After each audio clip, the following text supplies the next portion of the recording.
മുക്കം എണ്ണങ്ങലിലെ ചെങ്കൽ ക്വാറിയിൽ മറിഞ്ഞ ലോറിക്കടിയിൽപ്പെട്ടവരെ രക്ഷപ്പെടുത്തി. Driver, Pokker cleaner Ashokan എന്നിവരെയാണ് ലോറി പൊളിച്ച് പുറത്തെടുത്തത്.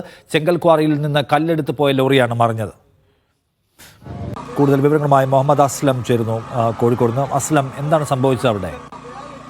കറുത്തപ്പറമ്പ് വെള്ളങ്ങലിലെ ചെങ്കൽ ക്വാറിയിൽ നിന്നും ലോഡെടുത്ത് കല്ലുമായി മടങ്ങുകയായിരുന്നു. നിയന്ത്രണം വിട്ടു എന്നാണ് കരുതുന്നത്. ലോറി മറിഞ്ഞു, രണ്ടുപേരും കുടുങ്ങി. ഉടൻ തന്നെ ആദ്യഘട്ടത്തിൽ ക്വാറിയുള്ള ആൾക്കാരാണ് എത്തിയത്. തുടർന്ന് ഫയർഫോഴ്സും പിന്നാലെ എത്തി. ലോറി മറിഞ്ഞ് രണ്ടുപേരും ഏറെക്കുറെ അടിയിലായിരുന്നു. തുടർന്ന് ആദ്യഘട്ടത്തിൽ അശോകൻ എന്ന് പറയുന്ന ക്ലീനറെ പുറത്തെടുത്തു. പിന്നീട് ഡ്രൈവറെ പുറത്തെടുക്കാനുള്ള ശ്രമം ഏറെക്കുറെ ശ്രമകരമായിരുന്നു. അവസാനം അതും ഫയർഫോഴ്സ് ഗ്യാസ് കട്ടർ ഉപയോഗിച്ചുകൊണ്ട് വാഹനത്തിൻ്റെ ഭാഗങ്ങൾ വെട്ടിപ്പൊളിച്ചതിന് ശേഷമാണ് പോക്കർ എന്ന് പറയുന്ന ഡ്രൈവറെ പുറത്തെത്തിച്ചിട്ടുള്ളത്.